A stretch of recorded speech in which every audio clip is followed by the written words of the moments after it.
Hello, boxing fans around the world. Thank you once again for joining us on another episode of Talking Fight.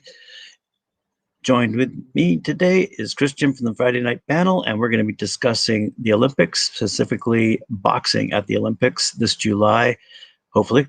What have you found out for us today, Christian? Well, with respect to the games themselves, Graham, it looks like the organizers are still, they're still forging ahead, and now they're looking to put some contingencies in place. So athletes at the Tokyo Olympics who do come down with minor symptoms of COVID-19 could be isolated in a hotel lined up by local organizers of the games. So they're setting aside a space for this now. The Japanese news agency Kyodo on Sunday said organizers are working to secure up to 300 hotel rooms near the athletes' village. The agency cited, unnamed officials with quote unquote knowledge of the plan as usual. Rooms would be for athletes and staff who do not need to be hospitalized. This measure underlines the risk of trying to hold an Olympics and a Paralympics for that matter during a pandemic. Tokyo also began today to employ some tougher measures to curb the rapid spread of the new variant of the virus in the Tokyo region. And it's going to allow Tokyo's governor to impose shorter opening hours for bars and restaurants, as well as mandate punishments and award compensation to those who apply. So it looks like there's at least one hotel's found a way to recoup some of the funds that they're projected to lose due to the ban on overseas fans. So, at least somebody's making a little bit of money here. Someone's figuring it out. It's good to see. Other than that, it's all what we expected. Tougher measures out of Tokyo, and hopefully those are due to lift on May 31st. So those are due to be in place over the course of the next month, and hopefully the situation there improves between now and then. And hopefully we're not looking at any lockdown restrictions by the time the games themselves get started, because of course that will only serve to complicate this mess even farther, which already has so many moving parts. But looking back to the world of boxing, because, it's a little bit more interesting for us, and the world of amateur boxing, and checking in now with our friends in Africa. Uganda is sending their first female fighter to the Olympics ever. Cool. Yeah. So we got a little bit of a story, but I'll give a little background here. 3 years ago, Catherine Nziri was a novice boxer, but in 3 months' time now, she will be the first Ugandan woman to box at the Olympics. That is, if all goes to plan, of course. So the flyweight from the A&B Boxing Club has received the news that she and middleweight David Sesumuju will join Bombers captain Musa Shadir on the trip to Tokyo for the Olympics. Welterweight Shadir was the only Ugandan who was able to punch his ticket for the Olympics at the African qualifier in Dakar, Senegal, that past February 2020. Naziri was quoted as saying, "I am humbled that of all women, I was the first to reach the Olympics. God works in mysterious ways." Women's boxing in Uganda is a story of 2 decades with little success. Actually, I don't know if that's entirely true. It's been 2 decades marked with successes that they've been unable to hold momentum, in my personal opinion.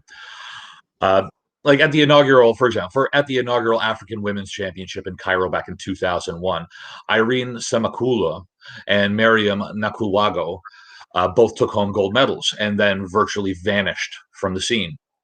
In 2003, Hawadaku went pro, had 12 professional matches, and then likewise just basically disappeared overnight.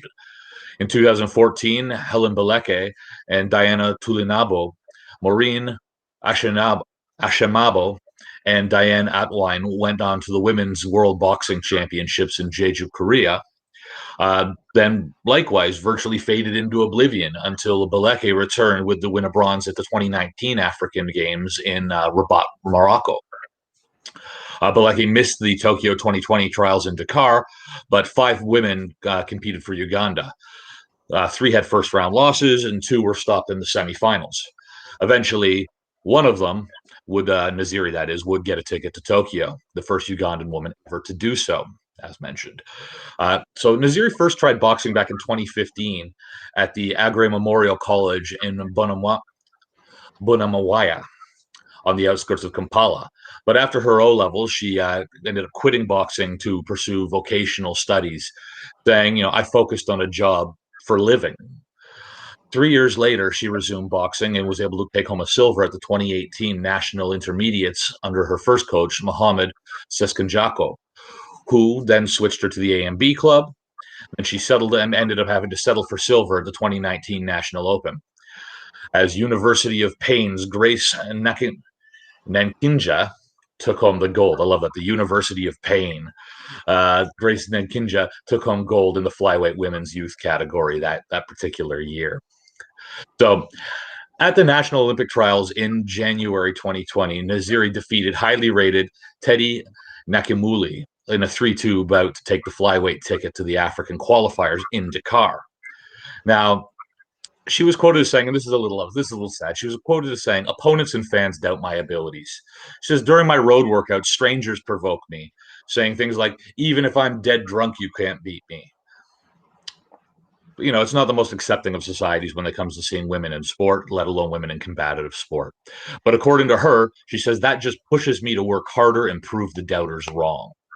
She also attributes her progress, of course, to her coaches, club management, and training mates such as welterweight Stanley Mugerwa. So African qualifiers in Dakar was Naziri's first international event, first international tournament. And her only victory in Dakar came against Senegal's Khadija Temera, who was a home favorite at the time and a top contender.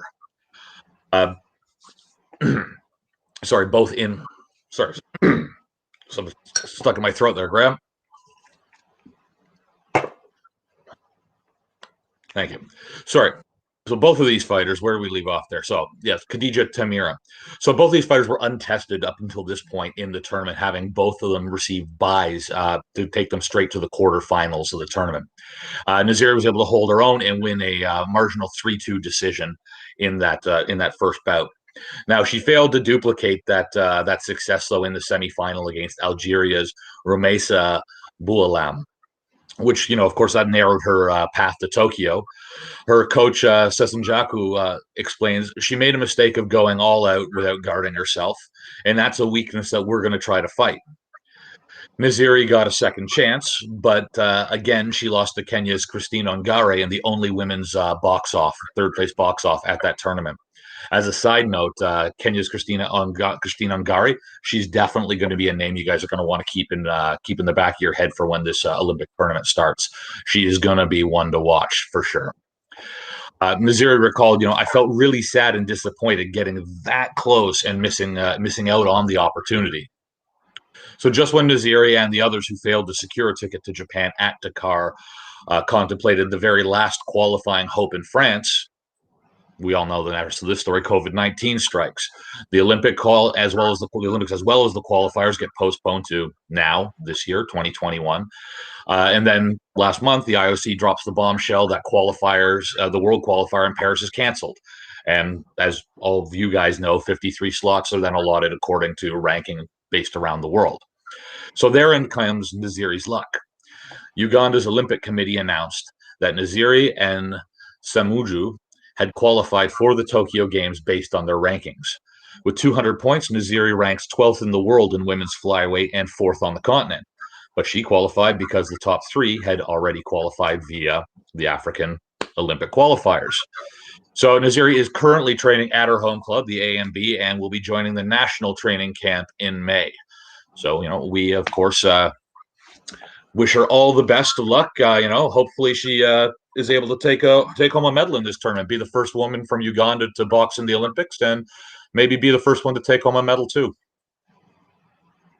Fair enough. I see we have our British cohorts online with us. You might have seen that as well while you were speaking. Oh, yeah. Commenting on Fraser Clark and the British team, who I believe is held up right now, aren't they? I don't know what held up. I mean, they're under travel restrictions at the moment. Yeah, is their big thing. So some of these, we would have been seeing British fighters at things like Stranya and Boxum and some of these, and the whatever the one that took place in Budapest a little while ago. I can't remember the name of that one off the top of my head, but we would have been seeing definitely seeing British fighters at these tournaments were it not for the current travel restrictions. But things are getting a little better. I believe they're reopening pubs in the UK this week. So that's usually that's like the groundhog shadow for the Brits. So they come out, the pubs are open. That means, it's 6 more weeks, we're done. It's good news. It's good news. That's you can set your watch by that. Fair enough. Does that wrap you up? That is what's been going on over the weekend. So again, fortunately, no new massive venue changes, personnel changes, horrifying scandals, or things as such coming out of the games themselves. And I said, just hopefully a bit of a feel-good story there about Christine Nziri. Yeah, no, that's awesome. That's really good for the African nations to be putting forward their female boxers. This is great news, actually.